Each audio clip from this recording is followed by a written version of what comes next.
Saudara, kini Kaisang makin banyak dapat dukungan dari partai-partai politik. Jika nanti Kaisang maju di Pilkada mendatang, ini akan menambah anggota keluarga Presiden Jokowi yang ikut kontestasi politik. Kita akan bahas isu ini bersama politisi Partai Golkar Ahmad Doli Kurnia dan pengamat politik yang juga Direktur Eksekutif Carta Politika Yunarto Wijaya.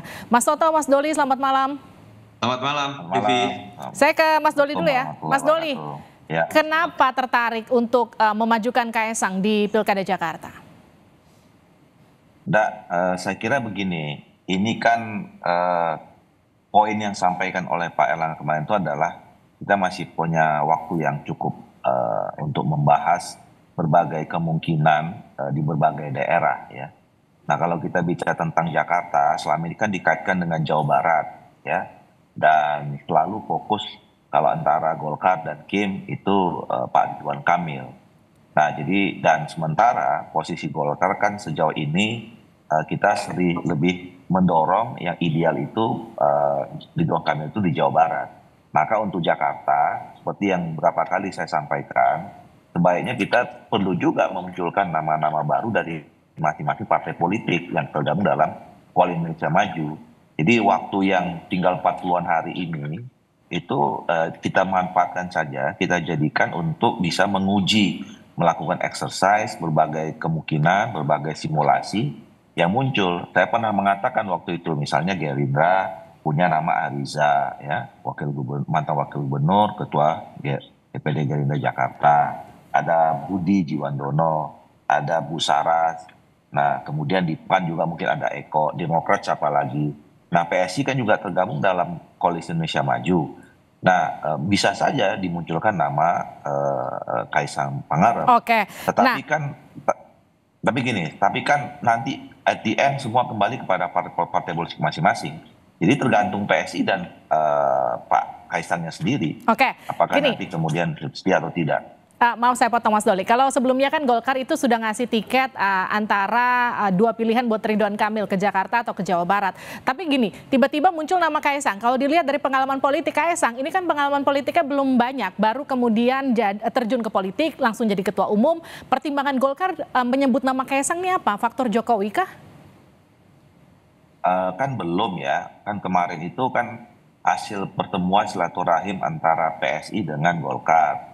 Kan tadi Pak Erlangga mengatakan kalau seandainya ya Pak Kaisang berniat maju gitu. Nah, jadi sebetulnya kita belum memutuskan apa-apa, termasuk soal Ridwan Kamil, termasuk Jakarta, Jawa Barat dan segala macam gitu. Ini kan kalau seandainya, makanya nanti kita tunggu saja apakah dan keputusan awal untuk mencalonkan Pak Kaisang itu pasti dimulai harus dari PSI sendiri. Baru kemudian nanti dibicarakan di Koalisi Indonesia Maju. Saya ke Mas Toto. Mas Toto, Kaisang maju di Pilkada Jakarta ini kemungkinannya seberapa besar? Ini masih cek ombak atau memang ini sudah akan bermuara jadi keputusan yang final menurut Anda? Ya, pertama ini kan memang dimulai dari banyaknya dorongan untuk Kaisang atau keluarga Pak Jokowi untuk maju ya. Kalau kita lihat Kaisang ini ada yang pertama isinya Depok, lalu kemudian didaftarkan di Bekasi, ada juga yang masang baliho di Surabaya, lalu muncul namanya di Jakarta, muncul juga di Jawa Tengah. Pertama yang saya ingin katakan, kalau saya jadi Pak Jokowi saya tersinggung. Seakan-akan Kaisang ini pengangguran politik. Kalau tidak diberikan kesempatan untuk jadi kepala daerah, seakan-akan tidak ada kerjaan. Padahal saya pribadi melihat harusnya Kaisang fokus menjalankan peran sebagai seorang ketua umum yang ingin memposisikan dirinya PSI ini sebagai partai nasional. Dan sekarang sudah tergabung di Kim, ya. Karena ketika seorang ketua umum dari sebuah partai hanya menjadi kepala daerah, misal di Jakarta, ya PSI kelasnya seakan-akan hanya partai Jakarta. Kalau menjadi Jawa Tengah misalnya, gubernur atau wakil gubernur, levelnya hanya partai Jawa Tengah, apalagi kalau cuma level kabupaten kota. Jadi saya pribadi sih dalam konteks misalnya berbicara mengenai kepentingan politik keluarga Pak Jokowi pun dan PSI tidak baik seorang ketua umum maju hanya menjadi kepala daerah. Jadi kalau saya jadi Pak Jokowi saya tersinggung anak saya ditempatkan hanya dalam posisi seperti ini. Kalau pertanyaan kedua kemudian apakah di Jakarta sepertinya sudah akan serius atau tidak, saya tetap melihat bahwa ini akan ditentukan oleh Anies maju atau tidak. ketika Mas Anies maju dengan elektabilitas yang masih bisa dikatakan tinggi dari berbagai survei yang sudah dirilis atau belum dirilis, sepertinya Kim akan berpikir kalau konteksnya adalah ada upaya untuk Kim bersatu ya, mengambil wilayah Jakarta, mengingatkan Mas Anies masih diposisikan berseberangan atau bisa jadi akan menjadi kekuatan politik sendiri di Oke. 2029.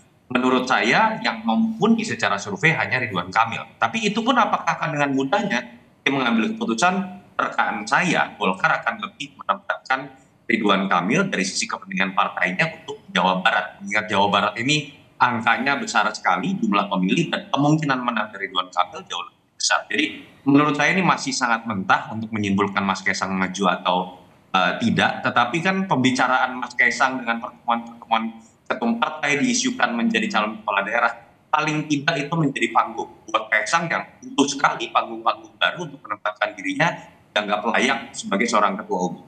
Oke, terlepas dari Kaisang, ada juga Bobi Nasution di Sumatera Utara. Kenapa mantu dan putra Jokowi ini seolah-olah jadi primadona di pilkada? Faktor Jokowi efeknya emang masih besar banget, Mas Toto?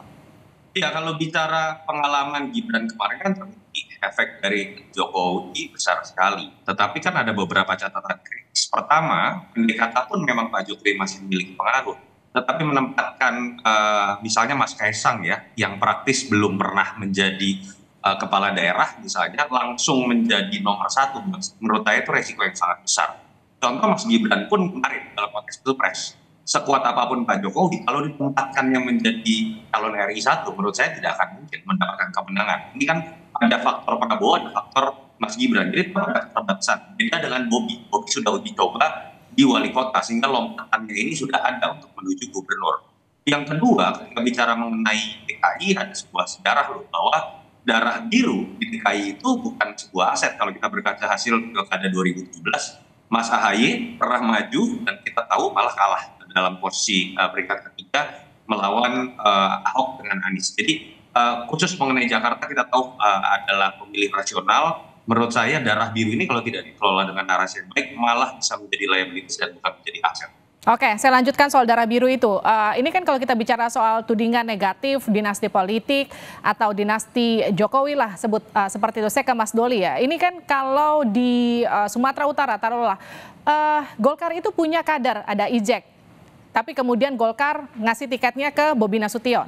Di Jakarta ada juga banyak kader Golkar yang sebetulnya juga bisa dimajukan. Salah satunya mungkin Ridwan Kamil. Tapi muncul juga nama Kaisang yang disebut oleh Golkar. Kenapa kemudian nama putra dan mantu Jokowi ini terlihat menarik buat partai Golkar?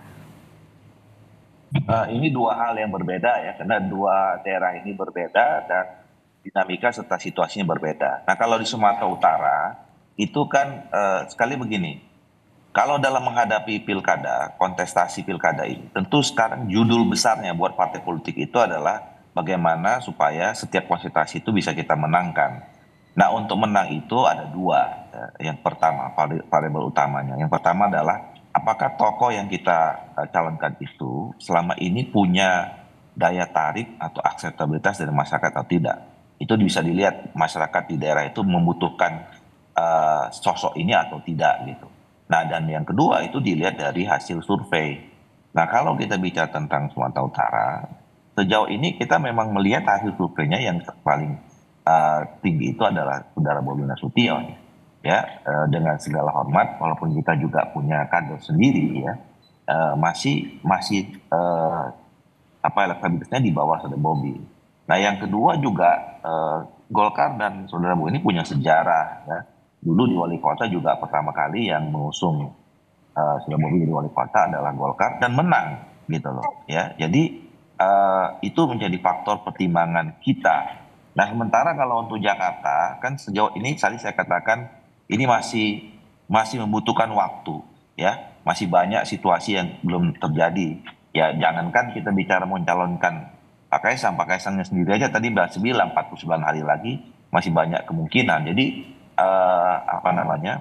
dan sekali lagi untuk daerah-daerah seperti Jakarta, Jawa Barat ya terutama gitu, termasuk juga ada yang lain, at the end nanti semuanya akan juga dibicarakan di Koalisi Indonesia Maju. Oke, saya ke Mas Toto. Mas Toto, PDIP kan sudah menyatakan secara telak begitu ya, hanya di era Jokowi, anak mantu keluarga rame-rame ikut pemilu. Jadi kalau menurut Anda, apa yang nanti terjadi di pemilu serentak 2024? Masihkah mungkin Kaisang juga akan mengulang sejarah Gibran kemarin? Iya, hal yang tidak kita dianggap sebagian teman-teman aktivis, pengamat, tidak mungkin memang sudah menjadi mungkin sejak Mas Gibran maju ya. Dan kita tahu bukan sekedar Mas Gibran maju tidak, tapi ada beberapa tafsir kontroversial lah terkait bisa majunya Mas Gibran, Mas Kaisang mengulang pola yang sama. Jadi kalau ditanya secara politik, sangat mungkin dengan membaca fakta empiris yang terjadi dalam beberapa waktu terakhir. Tetapi kalau ditanya apakah Mas Kaisang pasti maju, hitung-hitungannya menurut saya kembali, kalau saya percaya Pak Jokowi ikut mengambil keputusan, paling tidak sebagai seorang ayah dan sebagai seorang yang berpengaruh secara politik. Sepengenalan saya terhadap Pak Jokowi, beliau akan berhitung. Kalau belum tentu menang, apalagi dengan image negatif di sebagian kalangan masyarakat, menurut saya Kaisang tidak akan dimajukan. Dan memang kalau bicara mengenai daerah mana yang lebih mungkin buat Mas Kaisang untuk menang, menurut saya memang Jawa Tengah lebih memiliki basis dibandingkan dengan DKI dengan beberapa hal alasan yang tadi saya sebutkan ya. Jadi peluang menang ini yang menurut saya akan tetap menjadi perhitungan apakah anaknya Pak Jokowi yang lain dalam konteks ini Kaisang akan dimajukan tidak. Jadi bukan lagi tentang mengenai etika berdemokrasi, politik dinasti dan lain-lain. Karena menurut saya itu mungkin sudah bukan menjadi faktor yang terpenting. Tapi harus dilihat juga, Livi, apakah ini akan sama kekuatannya pengaruh seorang Jokowi pada saat Pilpres seperti kita akan lihat seperti pada masa pilkada. Harus diingat Pak Jokowi nanti bukan lagi presiden. Dan yang harus kita lihat adalah magnet elektoral terkuat nanti adalah Pak Prabowo. Yang menurut saya harus mungkin akan disikapi oleh Pak Jokowi juga lebih berhati-hati dan lebih memiliki perhitungan ketika mengajukan Kaisang dibandingkan dulu memajukan Mas Gibran. Nah, yang kemudian jadi pertanyaan saya juga, sekarang kan karena memang masih berkuasa ya, partai-partai politik kemudian terkesan masih mendorong-dorong anak mantu Pak Jokowi. Apakah ketika nanti Pak Jokowi mundur di Oktober, di November pilkada masih akan berlaku? Ya memang kalau bicara mengenai pencalonannya kan kita bicara kan 27 Agustus. Artinya Pak Jokowi masih menjadi presiden ya. Dan artinya kan pengaruhnya masih kuat kalau dianggap efek dari seorang presiden berkuasa. Paling tidak ada rasa tidak enak lah. Kalau ada dorongan keluarga presiden maju, masa sih kemudian partai-partai pendukungnya tidak ikut. Tetapi apakah dengan serta-merta itu akan didukung oleh semua partai di tim? Saya meyakini tidak. Tadi Bang Doli juga secara implisit sudah menjelaskan. Target utamanya adalah tetap bagaimana membangun investasi elektoral. Karena kita tahu loh, kemenangan dari partai-partai di pileg di banyak daerah itu salah satu polanya adalah ketika kepala daerahnya itu adalah kadernya. Jadi ini hidup mati dari partai-partai juga untuk 2029 Gerindra dengan Golkar itu pasti bersaing. Pan dengan Golkar dan Gerindra dan semua tim yang lain pasti akan bersaing. Makanya saya selalu sebutkan tim ini sangat mungkin untuk solid kalau misalnya kalau bicara di level pilgub. Tapi ada beberapa persyaratan yang lain. Yang kedua, kalau disadari bahwa di daerah tersebut ada musuh bersama yang sangat kuat, kalau mereka tidak bergabung, mereka akan kalah. Misal terjadi di Jakarta, misalnya terjadi di Jawa Tengah. Tapi ada persyarat ketiga juga. Itu bisa terjadi kalau di dalam survei tidak ada satu kader pun yang kuat. Kalau ada satu kader yang kuat, misalnya seperti Ridwan Kamil di Jawa Barat, ada Airin di Banten, pasti yang namanya Golkar akan memikirkan partainya sendiri terlebih dahulu. Maka saya harus mengalah hanya karena alasan kesepakatan koalisi permanen dalam kita memang tidak kenal dalam sistem tata negara.